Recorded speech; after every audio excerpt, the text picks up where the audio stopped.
This program is brought to you by the partners of A Rood Awakening International. Help others find truth. Support A Rood Awakening International today. Michael Rood asked me to ask you to do something this coming Tuesday, February 18th, 2020. He wants you to go to the movies. And not just any movie. A movie that's only in theaters for one night, and it's a night that will change your life and your faith forever. That movie is The Red Sea Miracle Part 1 by filmmaker Tim Mahoney. And tonight, Tim joins Michael Rood for a discussion on how that movie came together. Because it's the end of the sixth day, the sun is set, and this is Shabbat Night Live.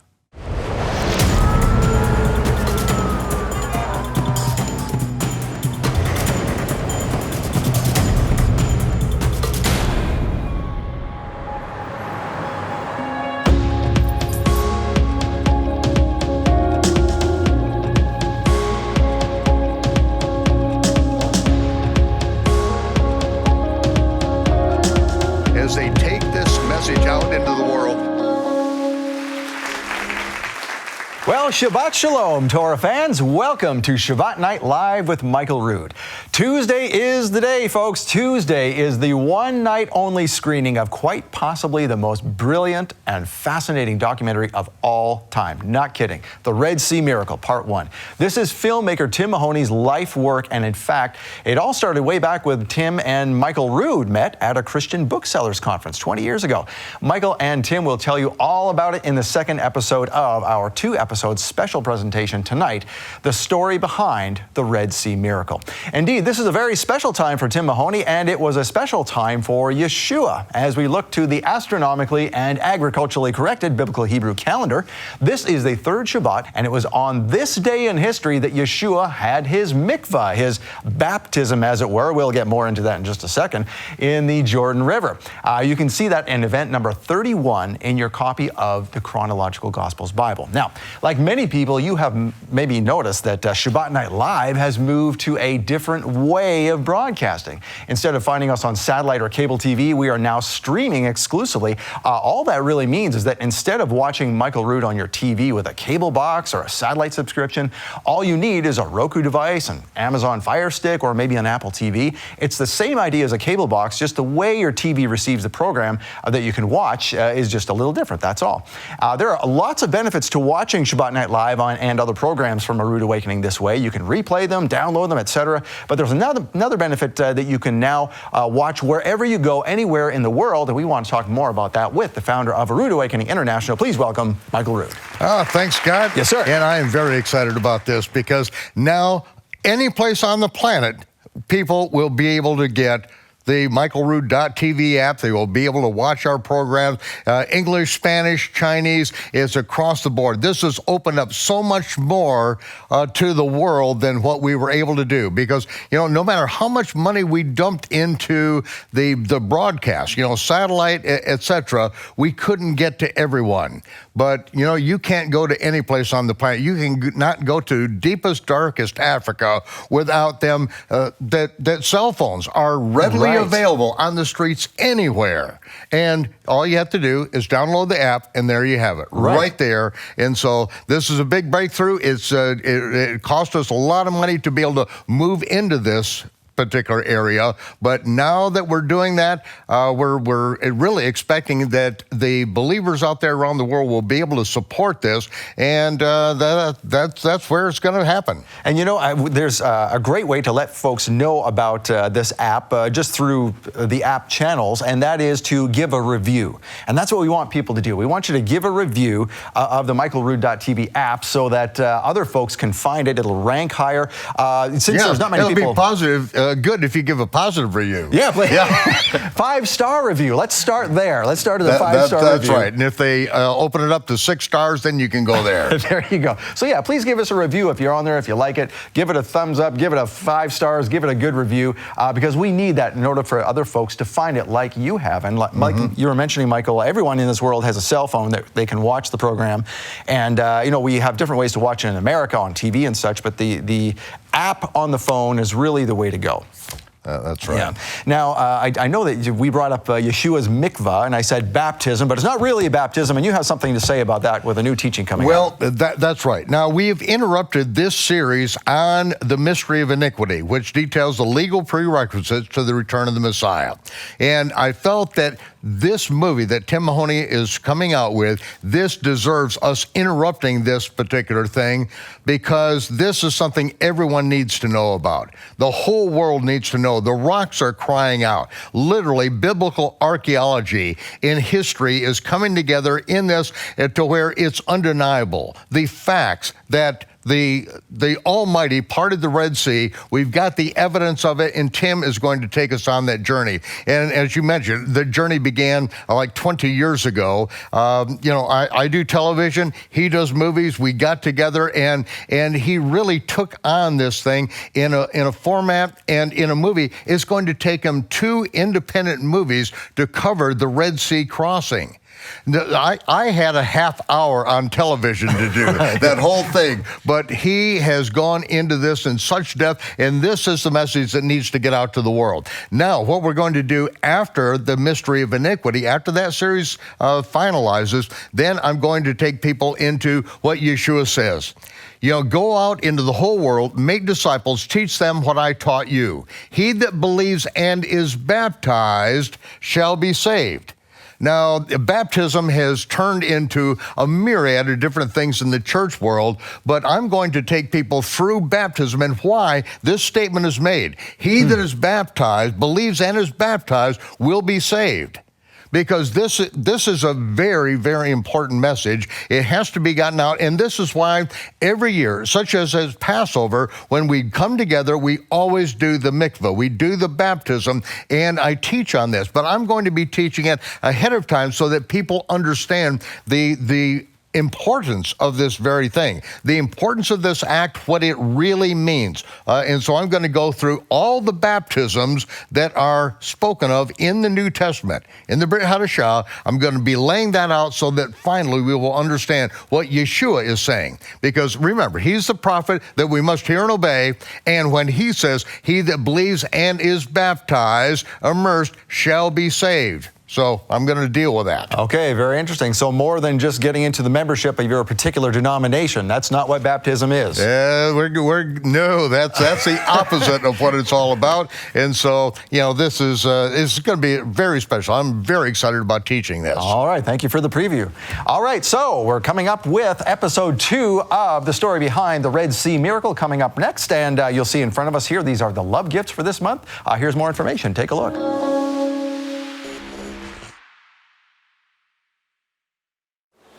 We may think that since we make mistakes, the Almighty cannot use us.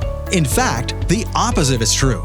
Together for Good by Michael Rood reminds us that even with the Apostle Paul's questionable past, he still accomplished amazing things for the Almighty, and you can too. All of our trials and tribulations, all of our perils are like the perils of Paul. All things work together for good to those who love God and those who are called according to his purpose. Get this teaching as a gift from Michael Rood to thank you for your donation of $50. Or donate $100 or more and you'll also get a pendant necklace and miniature scroll with a verse from the book of Esther, plus 2 keychains, one in the shape of Israel and one with anointing oil. Or for a gift of $300 or more, you'll receive everything plus the book of Esther in English and Hebrew on a scroll, protected in an elegant wooden case. Get these gifts now while supplies last. Call now or visit monthlylovegift.com. What really happened at the Red Sea crossing? See for yourself at Passover, the Red Sea Crossing 2020 in Charlotte, North Carolina. Join Michael Rood for an exclusive pre-release screening of the all-new documentary by Tim Mahoney, Patterns of Evidence, The Red Sea Miracle, Part 2. This groundbreaking new documentary chronicles one of the greatest miracles in the Bible, the crossing of the Red Sea, and you'll be the first in the world to see it. And that's just the beginning. Passover, the Red Sea Crossing 2020 includes an entire weekend of fun, food, and fellowship. It's a Passover like none other. You'll learn to make unleavened bread like they do in the Middle East. We'll show you how to make it, bake it, then serve it to you at the Seder meal. And at the Seder, you'll experience the story of Passover and what it means for believers as only Michael Rood can deliver in a formal dinner theater setting that takes you back to the time of the Last Supper. Plus, discover the behind-the-scenes story of what it took to uncover the amazing facts of the Red Sea Miracle documentary with the filmmaker himself. There's also worship with singer and songwriter David Salinas, kids activities, youth activities, Michael Rood's famous Circle the Wagon sharing time, and even an opportunity to renew your faith in the mikvah ceremony. Tickets to Passover, the Red Sea Crossing 2020 are going fast. Don't miss your chance to experience this once-in-a-lifetime event. Get your tickets now for Passover, the Red Sea Crossing 2020, April 10th to 12th at the Embassy Suites, Charlotte Concord in North Carolina. Order by phone at 888-766-3610. That's 888-766-3610. Or get your tickets online at PassoverCharlotte.com.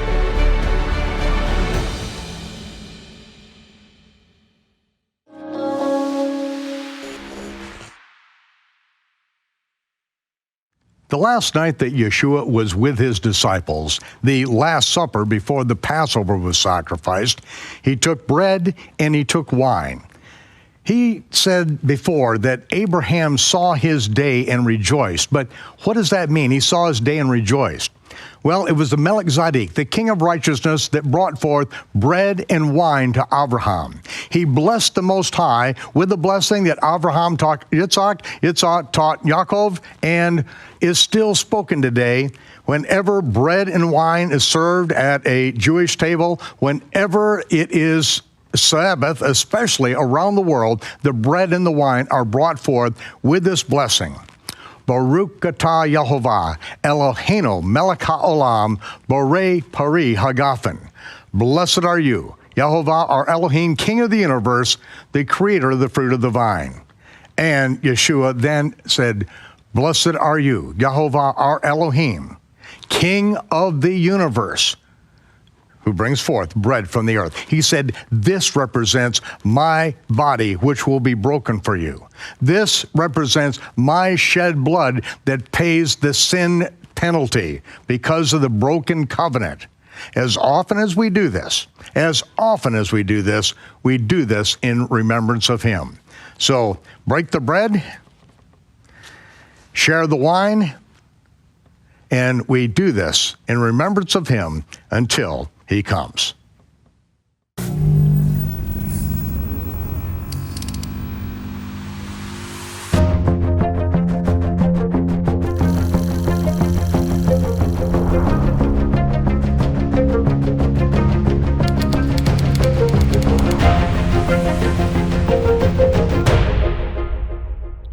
Tim Mahoney's newest motion picture, Patterns of Evidence, The Red Sea Miracle, is coming out in theaters. And so we have interrupted my series on the mystery of iniquity, detailing the legal prerequisites to the return of the Messiah, because there are things that have happened in the past that are going to happen again in the future. We see in the scripture that there are things that are spoken of, especially concerning the feast of the Lord, that they are prophetic shadow pictures of good things to come. Passover is something that happened in the past, and it's a good thing that happened in the past. And every time we celebrate Passover, we rehearse that which has happened in the past. But if Satan would have known, if the world would have known that the Satan crucifying Yeshua would be the fulfillment of the Passover in his generation, it says that he never would have crucified the Lord of glory. Well, we go back to that very Passover time. We go back into Egypt. We see that Moses was sent from the flaming mountain in Midian, and the Almighty said to him, go and tell Pharaoh to set my people free. And he said, who shall I tell him sent me? Who shall I tell the children of Israel sent me?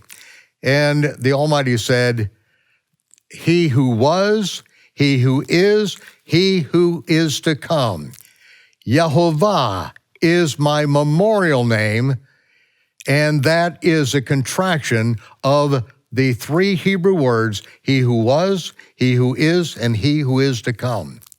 Go tell them that, and that I am going to set you free from Egypt with a mighty hand, so the whole world will know my name, will know my nature, will know that I am the God, the creator of the heavens and the earth. That pattern, which has happened in the past, is something that is going to happen in the future. And Tim Mahoney is with us because now Tim is going to be bringing out his newest film on the patterns of evidence, the Red Sea Miracle, in theaters, and this is your opportunity to bring everyone you know into the fold, into the understanding of what God has done in the past, because he is going to act in the future, and we're going to see this unfold again in the book of the Revelation, are we not, Tim? That's right. When I was reading, I had no clue that there was going to be a repeat of the Exodus in the book of Revelation. And what's interesting is that patterns, when we came up with the name Patterns of Evidence, some people said, oh, that's an awful name. Why would you ever name anything pattern? What's Patterns of Evidence? But it really was a surprisingly important name at this time in history, because a pattern is used to help with science, right? If something happens, you say, well, can it be repeated? And a pattern of evidence then testifies to the scientific method.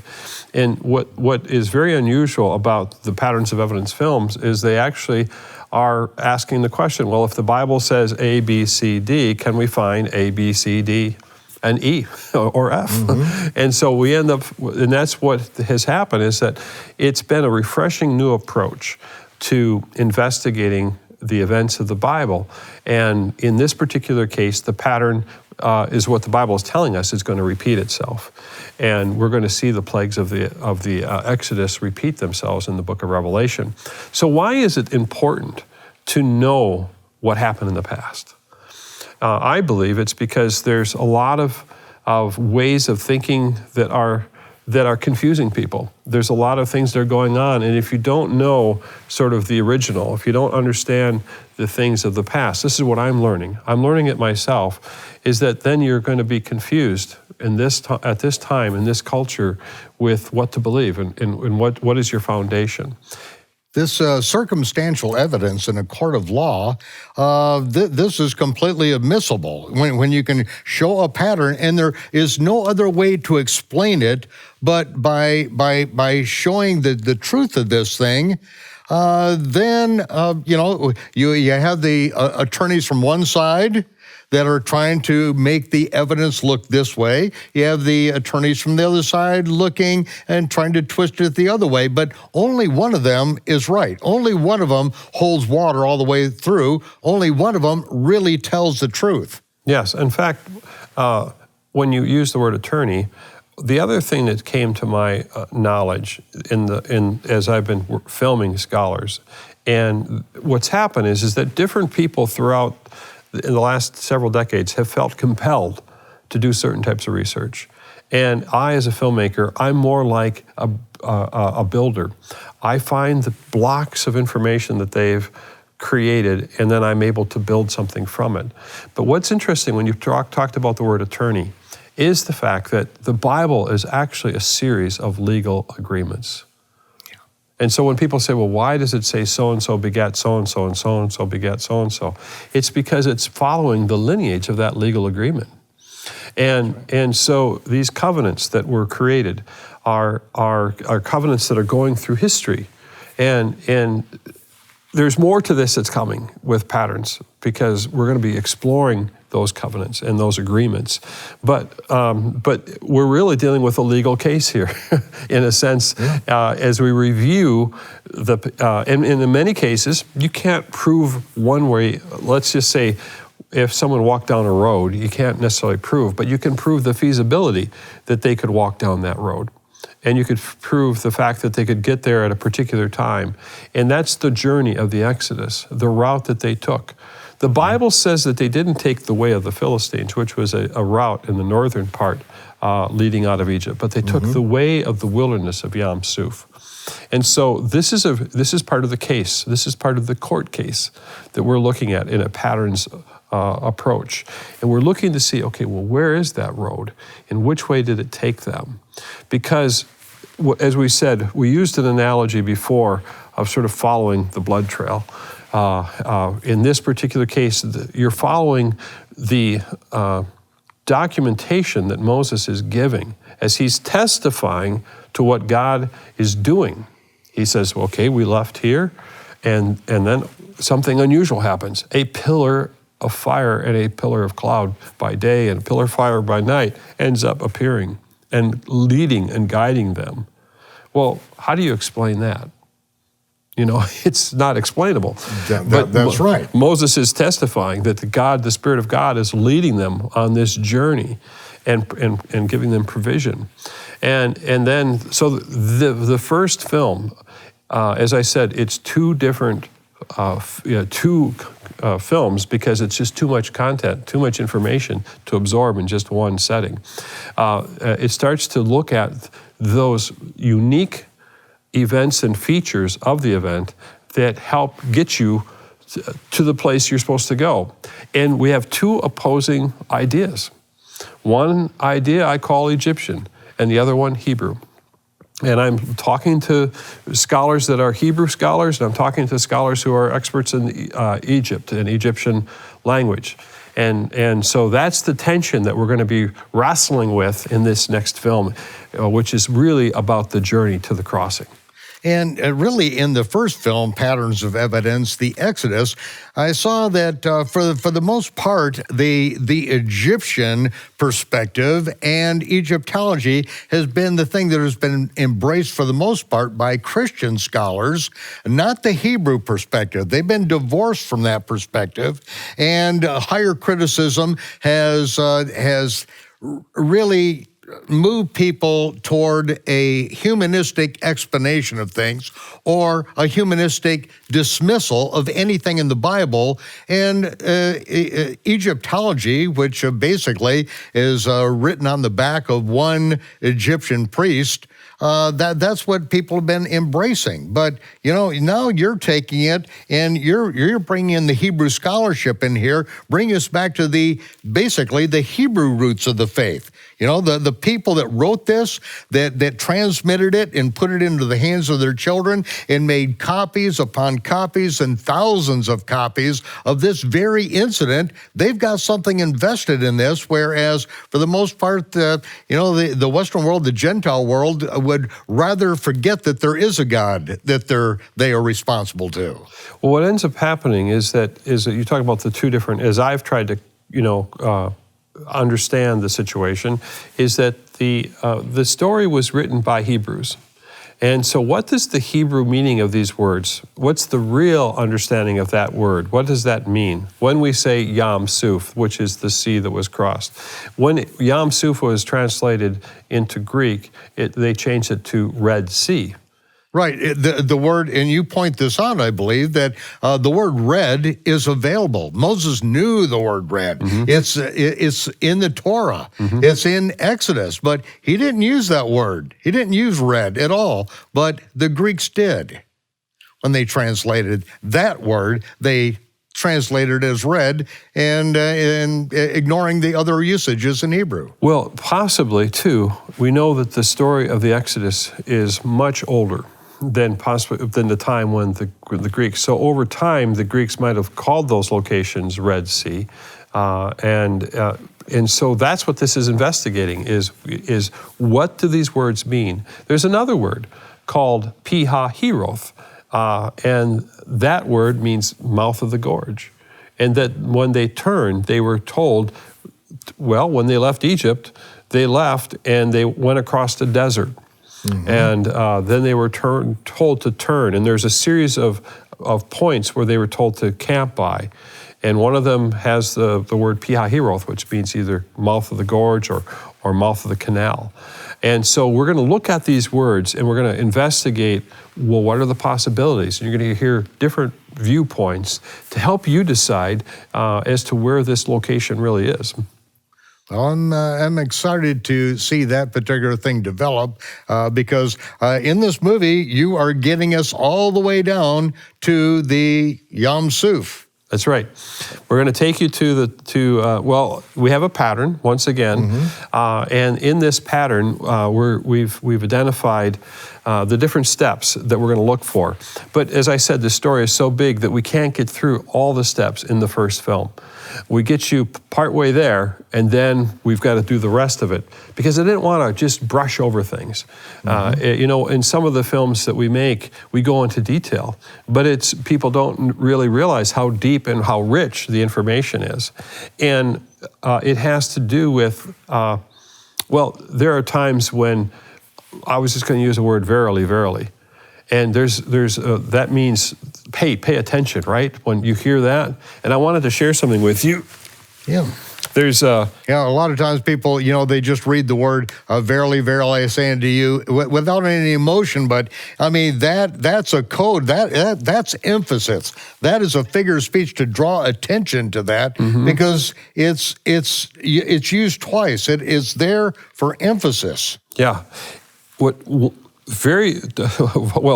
the very beginning of this, as we started working on this, my partner who's helped me with production, my executive producer, David Westner, as he prayed about being involved with this project, he was reading through the Exodus story. And this really kept resonating in his heart. And it's mentioned 3 times. In this part it says, is this in Exodus chapter 14, verse 4? And I will harden Pharaoh's heart, and he will pursue them. But I will gain glory for myself through Pharaoh and all his army, and the Egyptians will know that I am the Lord. Egyptians will know that I am the Lord. And when Moses first comes to Pharaoh, and we talked about the name of God, he says, who is this? I don't know him.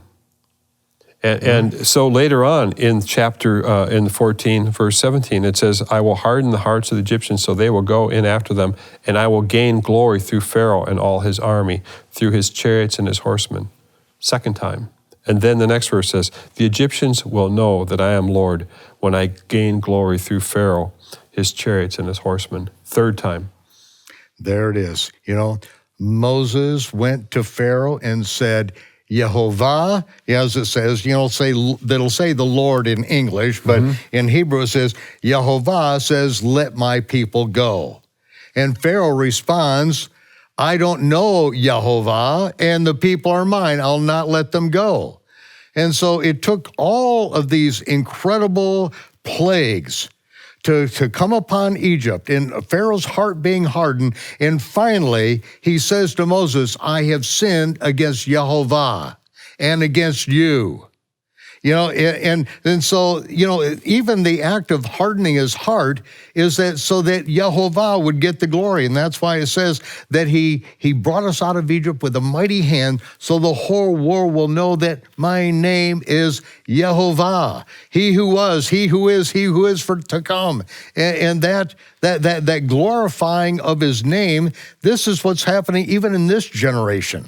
After being buried for 1,600 years by the rabbinic Jews and not speaking the name, yet he who was, he who is, and he who is to come is being magnified again. And you are laying the foundation for that revival that Jeremiah speaks of this, that Israel will come back into their land in the last days.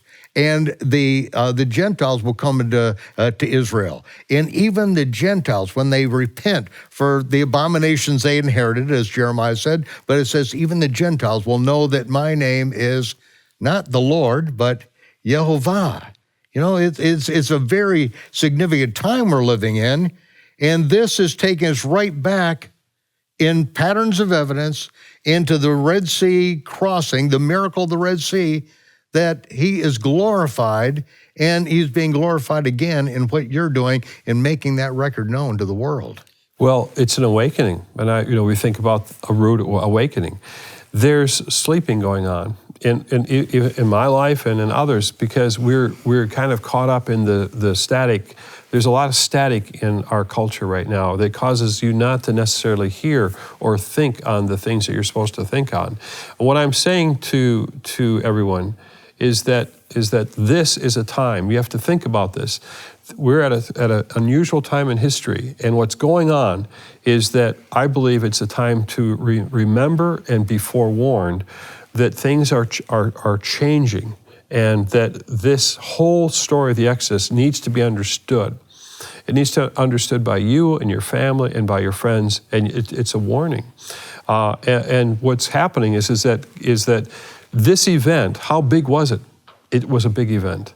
It was so big that the nations trembled because of this.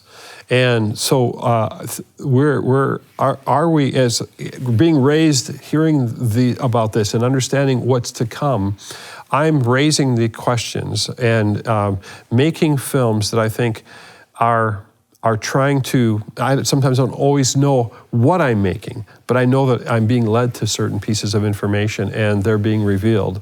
And so I think that that's the reason why we're making these films right now, and that's why they're significant. That's why on February 18th, it's important to attend this film and to see for yourself the Bible come alive.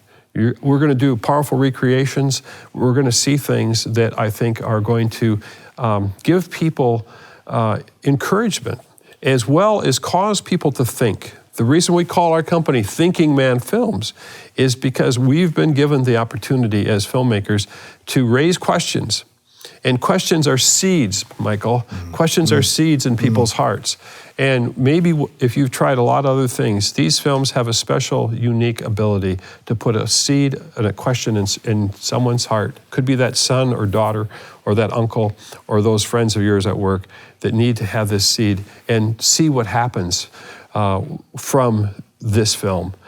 Tim, you are causing us to go deeper into the record than what any of the Christian world or Jewish world has really been willing to delve into.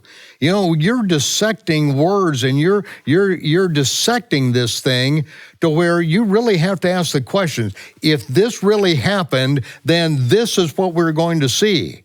You know, you are causing us to look at the record instead of just reading the words and it's just another Bible story. No, this isn't another Bible story. This is reality. Yeah. And this is what people are not recognizing. This is how God Almighty has acted to interrupt the course of human events and to reveal himself to one people, that he said that he divided the nations according to the number of the yet unborn sons of Israel. At the Tower of Babel, he divided the nations up because he had a plan to reconcile the world back to himself, and these are the people that he called. And if he didn't call them, if this is all a fairy tale, then we've got nothing. The best solution is suicide. And that's basically what everyone is doing. They're lulling themselves to sleep, and they go to their deathbed. They have no idea what this whole conscious physical experience is all about. You're causing them to actually think about this stuff. Is this true? If it is true, then there's action that is required on our part. If there's a change. That's right. And 20 years ago, when I started working on this, I didn't realize that I would become a part of the story. My own personal challenges, my own crisis of faith would become a part of this story. And that's the reason why I think it took so long. It took a long time to make this film, and now the time has come. The time has come right now. Well, let's go to the trailer right now. Let's show everyone what they're going to be seeing in the theaters coming up here in February. February 18th. Yep. One night only, and so here it is.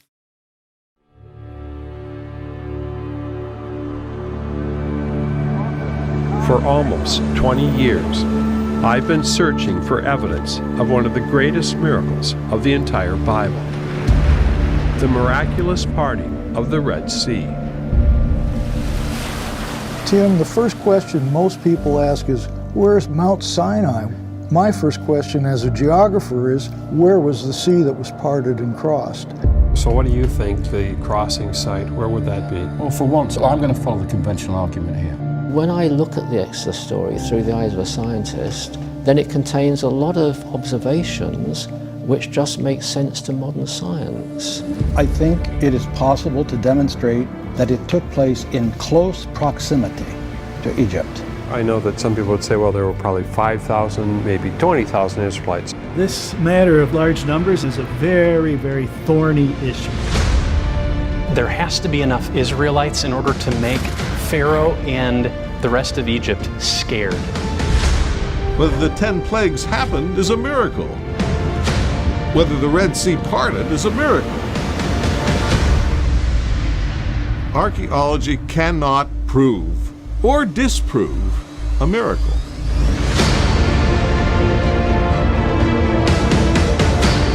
Make the sea small, put it close to Egypt, all of a sudden it calls into question the biblical text itself.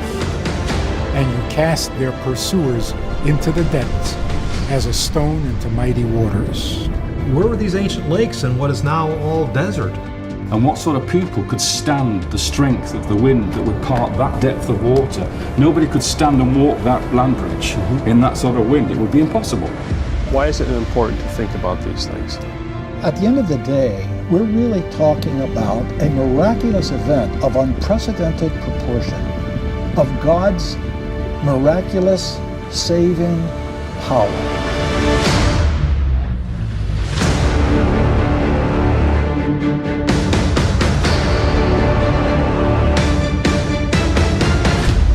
The Red Sea Miracle is a two-part film series Fathom event, February 18th and May 5th.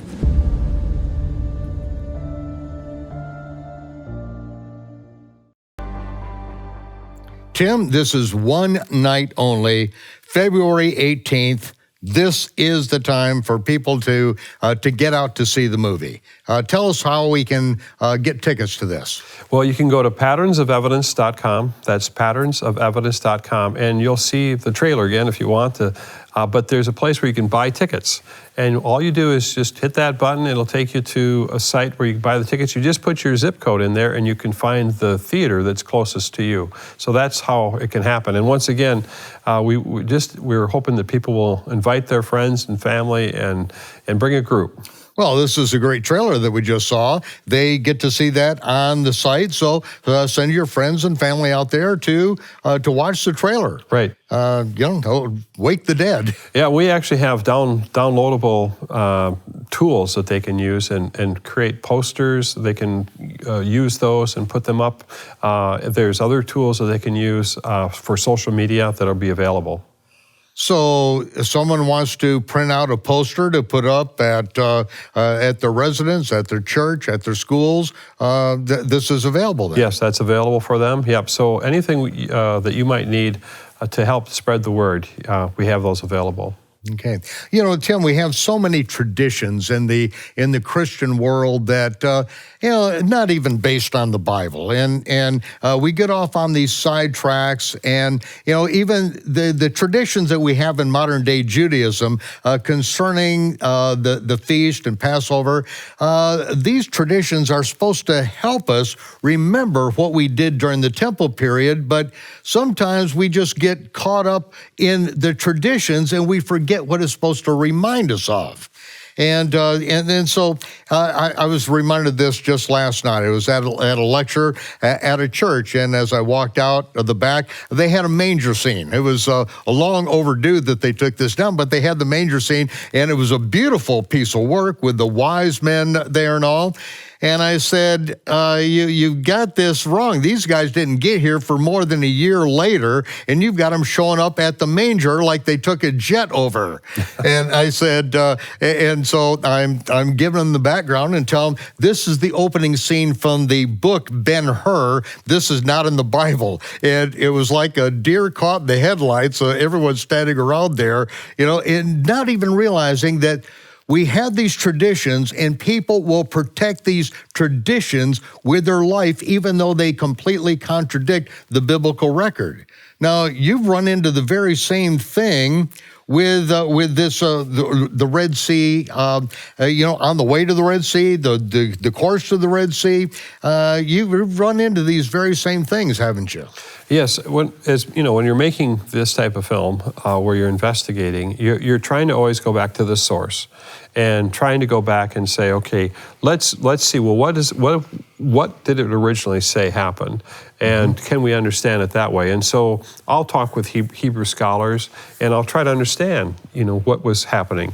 And as we'll see over time, is that, and with a lot of the interviews that I've done, I can see how people sort of jumped ahead to something, and they didn't follow the trail as it was. They just jumped ahead over make here. Assumptions based on traditions rather than following the evidence. Right, and then if somebody with a famous name from the past believed in something, it's really easy to just say, well, they already figured it out. I don't have to do all the work. And what do I know anyway? And I actually wanted to create a T-shirt that says, would you tell me what to think? I'm too busy entertaining myself. That's beautiful. Yeah, I think we're going to probably print those up. Would you tell me what to think? We'll carry those. Yeah, I'm too busy entertaining myself. And what ends up happening is that a lot of us are entertaining ourselves to death, literally.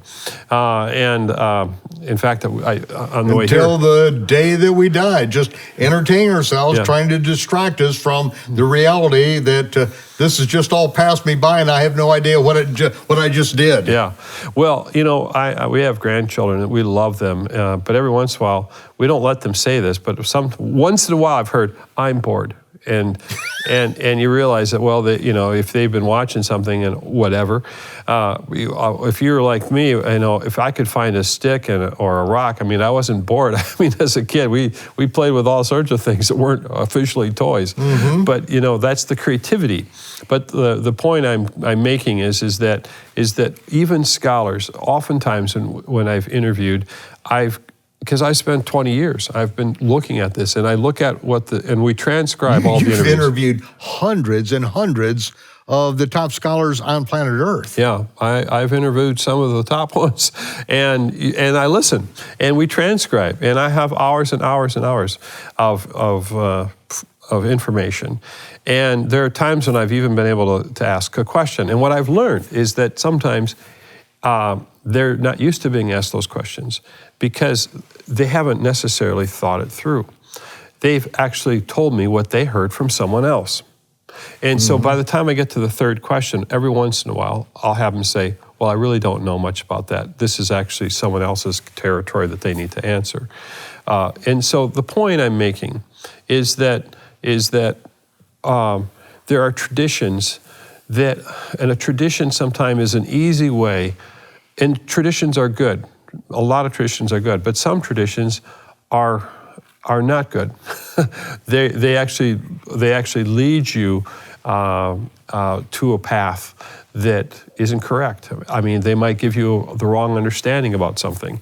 And so that's what I was questioning, and being willing to question that. And to be quite honest, even as I went on this journey, because in the last film, as you know, I interviewed 3 men who were raised in Bible-believing homes and became agnostics. Yeah. And that was powerful when I realized that. And I realized that had I not pursued and continued to investigate further, that I could have become an agnostic too. And an agnostic is a person who just doesn't know. And I think the issue, though, is that the Bible is calling us to know who we are. And to know who He is. And then I think one of the most important things is to know why you exist. We talked a little bit about that before. Existence. Why was I created? And why were you created? And what are we supposed to do with the fact that we were invited into God's creation? And I think that's a very, very important question that people have to figure out. And there's a lot of people that don't know, and they don't know if there's an answer to it. And so, as I'm going on this investigation, I'm just going back to the fact that you need to go back to the sources and trying to figure this out. Now, I'm not a Bible scholar, and I'm not an archaeologist or an Egyptologist, but I am a person who can ask questions. We talked about that, is that my job as an investigative documentary filmmaker is just to ask questions. And so then we start searching for people who might have answers to that. Then that's when I go to the Hebrew scholars and I go to the different scholars and start asking them. So this investigation then is built upon questions. But it does allow the viewer then to weigh the different viewpoints and start to see that, that tradition came about at this time, but it wasn't there, 1,000 years before. Mm-hmm. Do you know what I'm saying? Yeah. So we might have a tradition of where the location is for the last 200 or 300 years, and it's very heavy. In other words, that everyone says, it's this. And I'm not going to say what that is. You can see that in the movie. But I'm just saying, as you saw the film last night, is that those traditions might be 200 or 300 years old.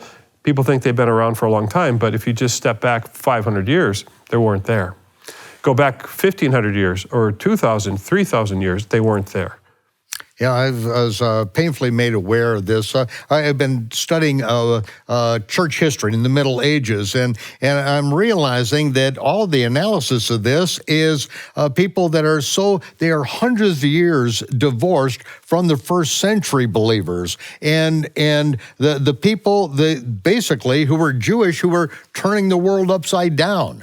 I mean, Antioch, the synagogue in Antioch, where Luke and Simon of Cyrene and Paul and Barnabas and Timothy, where these guys, this was their headquarters, and they came out of that synagogue and were turning the world upside down. But yet, the end of the Christian church where we are right now in America is basically growing out of what happened in the Middle Ages, and thankfully there was a little bit of a reformation that happened, but so much is built on traditions that were developed during a time when nobody had Bibles in their hands, when people were being beheaded and their tongues cut out because they were attempting to speak the truth. Mm-hmm. And tell us a little bit about Charles Beek and the situation that happened with him. I think this is very exemplary of where we are in the Christian world and the academic world now. Well, as we're doing our research, Charles Beek was an English geographer, and he was actually given 2 major awards, both by the English Geographical Society and the French. And he discovered, I think, the source of the Blue Nile. I think that's what, as I remember back, but and so he was considered, he was given a gold medal for that. Well, I went to Cambridge, England, and I interviewed a professor there, Sir Colin Humphreys, who was knighted by the Queen. And Sir Colin Humphreys had the original book that Beek had published. And Beek had suggested that Mount Sinai was in Saudi Arabia, or what would become Saudi Arabia. It was in Arabia, let's put it that way. It was not in the traditional location. And he also suggested... Right. As it says right in the New Testament, in Galatians it says that. Mount Sinai in Arabia. Yeah. Uh-huh. And there's obviously different interpretations of where Arabia, and there's Arabia Petra, and there's different things. But the point being is that he did say that.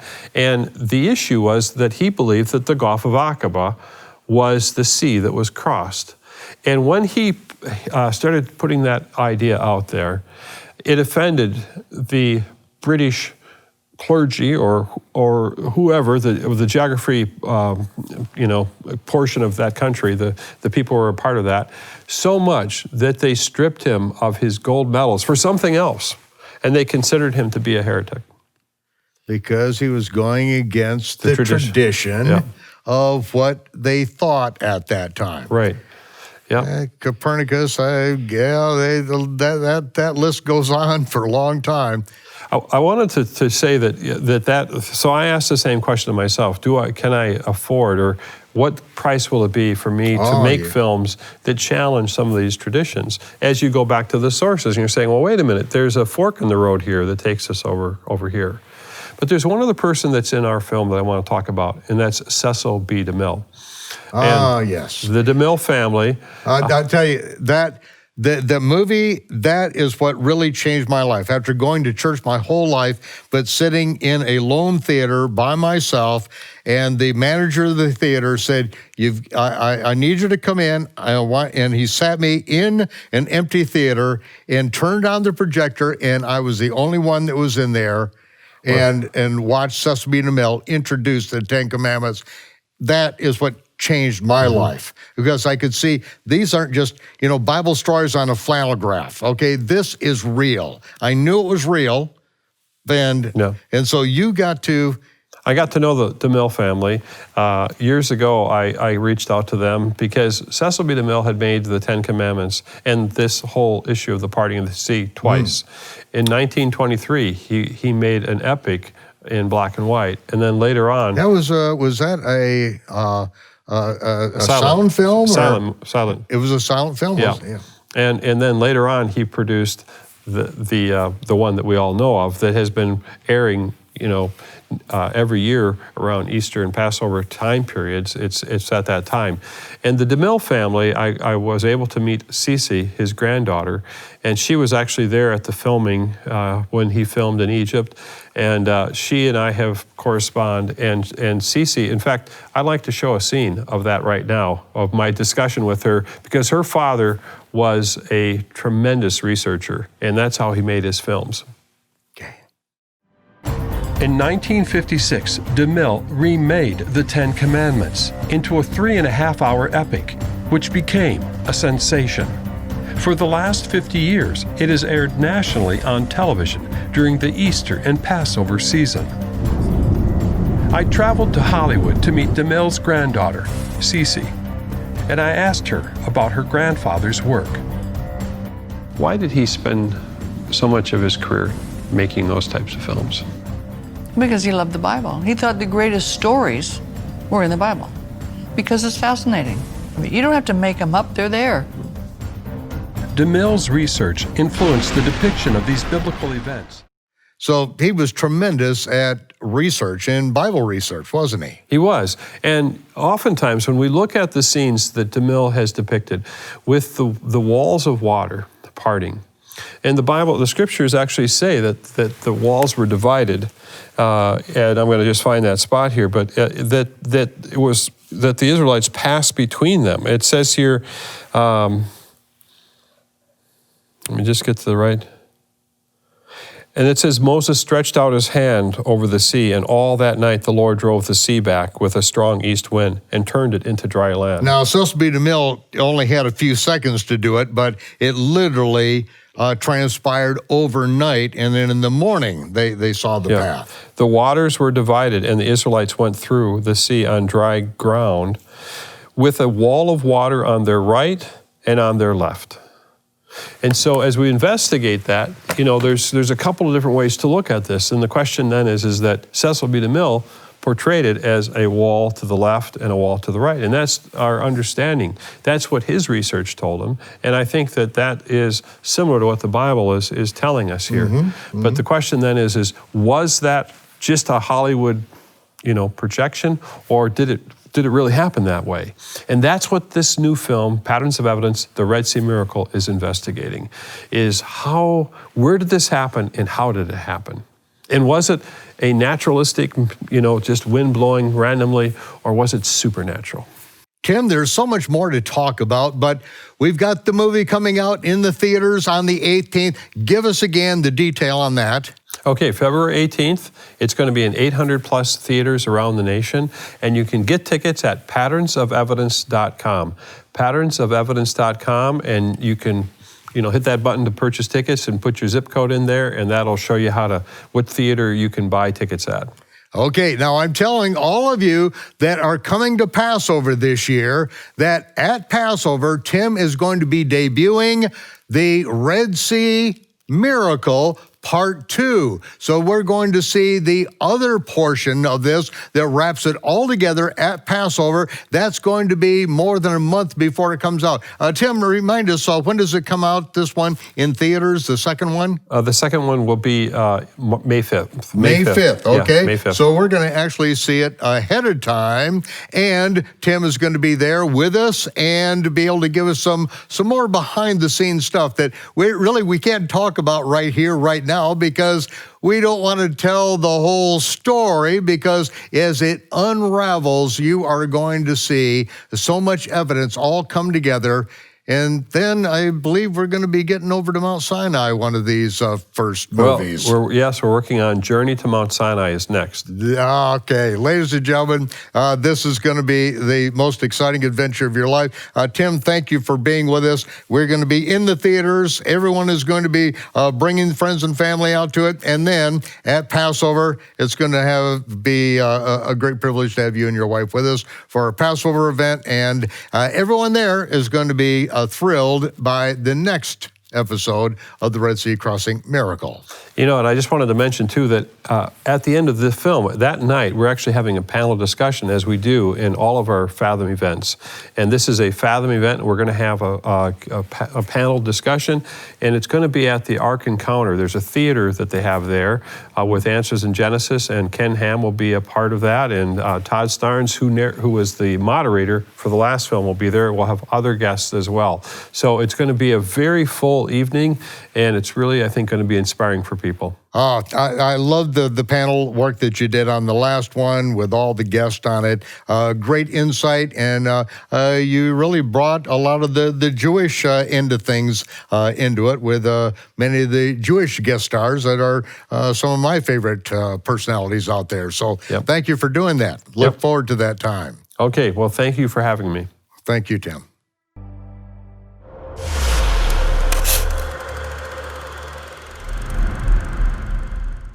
Shalom, Torah fans.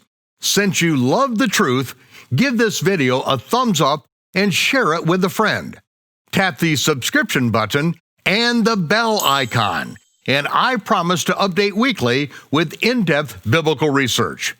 Be sure to download the new michaelrood.tv app for both mobile and home devices for even more commercial-free content.